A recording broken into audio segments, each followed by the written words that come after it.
Hello and welcome, it's Bibi Cameron here, and in this video I'm going to show you how to make this easy and beautiful card using the new ink colors from Stampin' Up. These colors are from the new ink color collection 2016-2018. I hope you like them.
To make these cards, I'm going to use an easy and fun technique called Emboss Resist.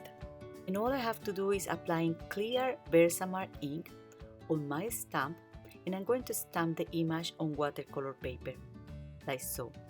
And then I'm going to apply clear embossing powder on the stamped image. I'm going to shake the excess of powder on the image, and I'm going to heat this up using a heat tool. Embossing powders are made out of plastic, so when you heat them up, they are going to melt on the paper and they are going to leave a beautiful embossed image. You can also use different colors of embossing powder and cardstock to apply this technique. But today I'm going to be using watercolor paper as I'm going to use my Stampin' Up ink pads and I'm going to be applying water. I will also be using aquapainters. This is a fantastic tool for watercoloring. They are great quality and I think they're worth every penny. They make the work smooth and it's easy to apply inks with them. Another thing is that the fibers in the tips doesn't fall apart, and the Stampin' Up aquapainters come in packages of 2 brushes. One has a small tip and the other one has a larger tip. Today I'm going to be using the smaller tip because I'm going to be adding color to small areas. To be able to work with the Stampin' Up aqua painters, all you have to do is unscrew the brush from the water holder, pour water on it, and then replace the brush. And you are ready to go.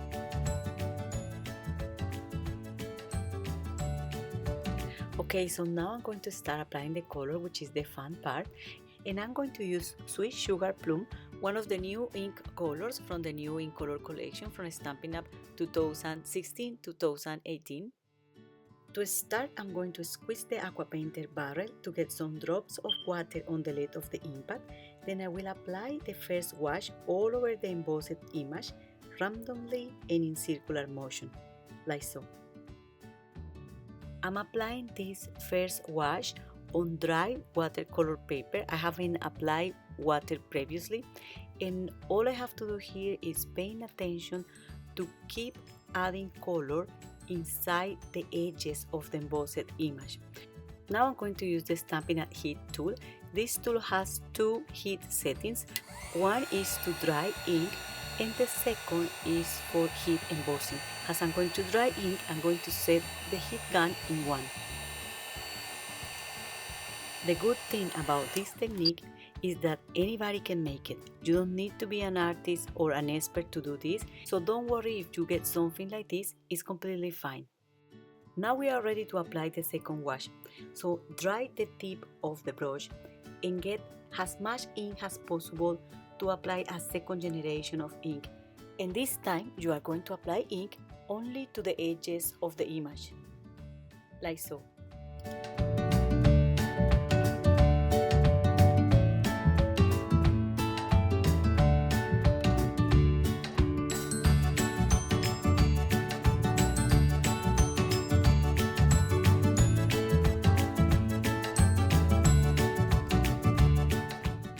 And once you finish doing this, you are going to clean the tip of the aqua painter and you're going to apply water in those empty spaces.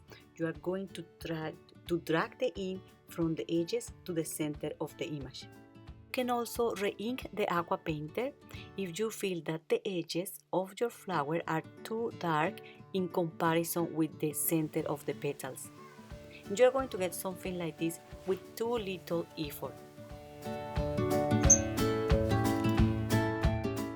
Then I'm going to use my heat gun again to dry the ink. You can leave the ink drying naturally as well and you will achieve beautiful results. Heat tool only helps you to dry the ink quicker, that's all. When the ink is dry, you are ready to apply a third generation of ink or a third wash. Then again, I'm going to re-ink the aqua painter and I'm going to apply the ink all over the edges of the image. And as I really want these edges to be dark, I'm going to use a little bit more of ink, darker ink, and I'm not going to squeeze the barrel of the aqua painter. I just want the tip as dry as possible in this moment, which is not possible, it's wet, but it's not completely wet. So I'm going to keep applying a lot of ink on those edges, like so. And now what I'm going to do is squeeze the aqua painter barrel to get the tip of the aqua painter completely clean of ink, because I want to apply a wash of clear water on the image at this moment.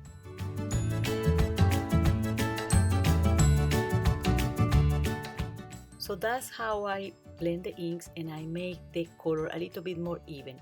And when I finish, I use my heat tool in one again to dry the ink. Now I'm going to use the same technique to add color to the lips, and I'm going to use Wild Wasabi ink, Mossy Meadow ink, and Peekaboo Peach ink colors.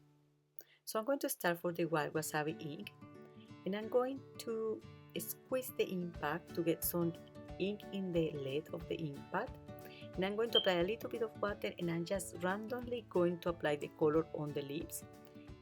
Could be in some part of the lips, in one or two lips, or all over the lips. The amount of each individual color of ink is going to change the final color of the lips.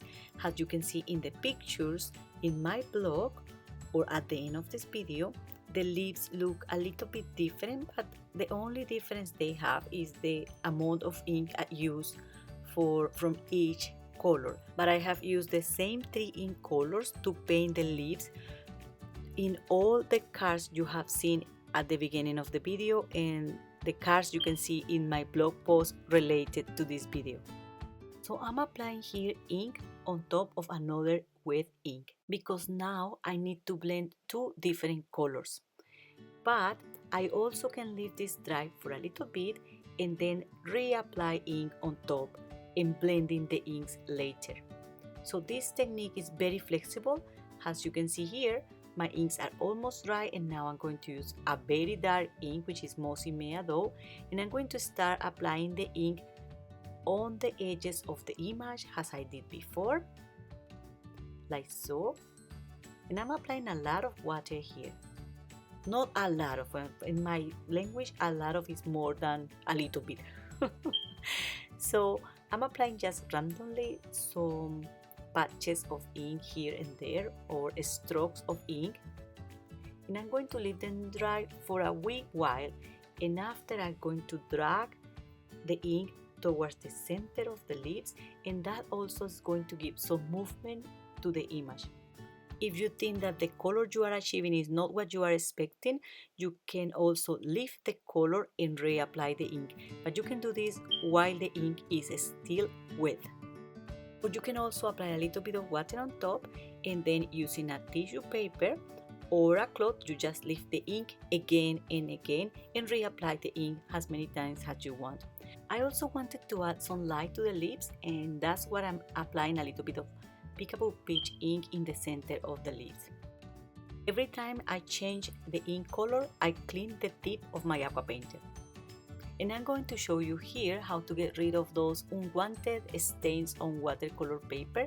You just apply clear water once and you lift the color using a cloth or a tissue paper, and if this is not enough, you just apply water and the water will do the magic for you.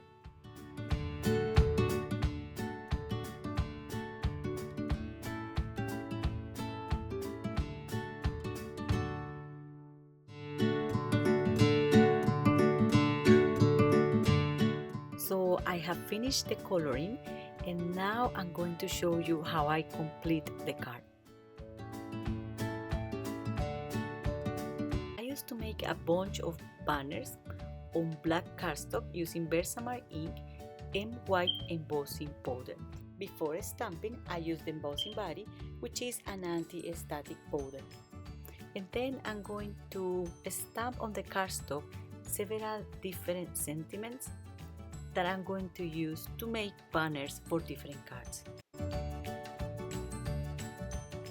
Despite this ink is clear, I can see when I make a mistake in the stamping, so all I do is just turn the cardstock around and I stamp in the back again. I try to waste in the minimum the cardstock, and especially this black cardstock that I use so often. Then I apply white embossing powder. I check the excess of powder from the cardstock, like so, and then I apply heat. Now I'm going to set my Stampin' Up! Heat gun in 2.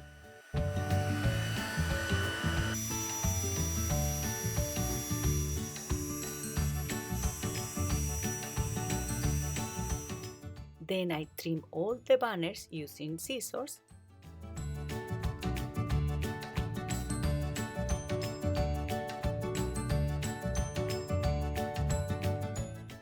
And they are ready to see which of them fit in my design today. I even try different colors of banners sometimes. I'm also going to add washi tape along this edge here. And I'm also going to add a small bow to these cards made with white and black twine. This is just like a small embellishment, also coordinates with the banner and the washi tape. And the reason because I choose adding a banner in this space here is because when I was observing the image, I just saw the perfect spot for a banner there. And a black banner is always a perfect match with watercolor backgrounds or watercolor projects. And then I paste the banners to the cards using Stampin' Up! Dimensionals.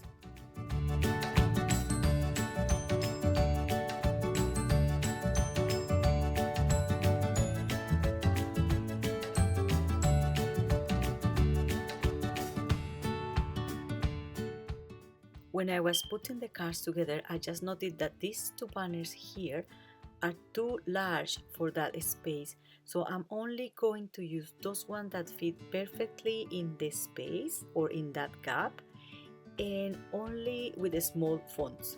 That makes the sentiment to pop up much more.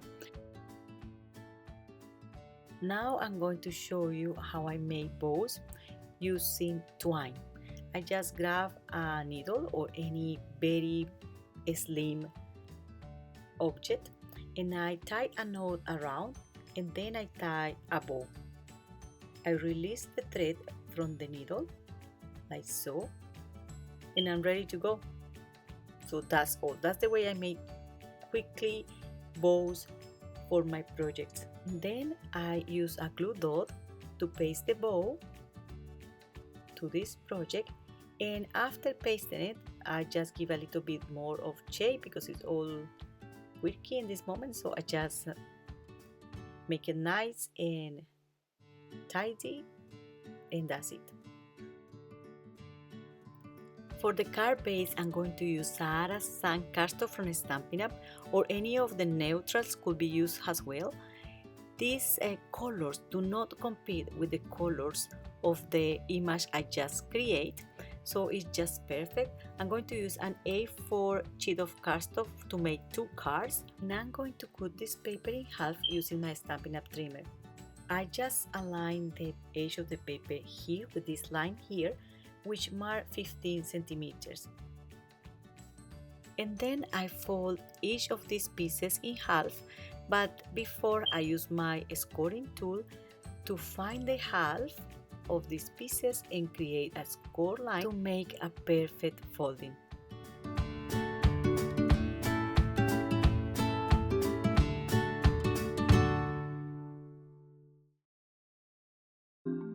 And now all I have to do is pasting the panels to the card base using glue or double-sided tape.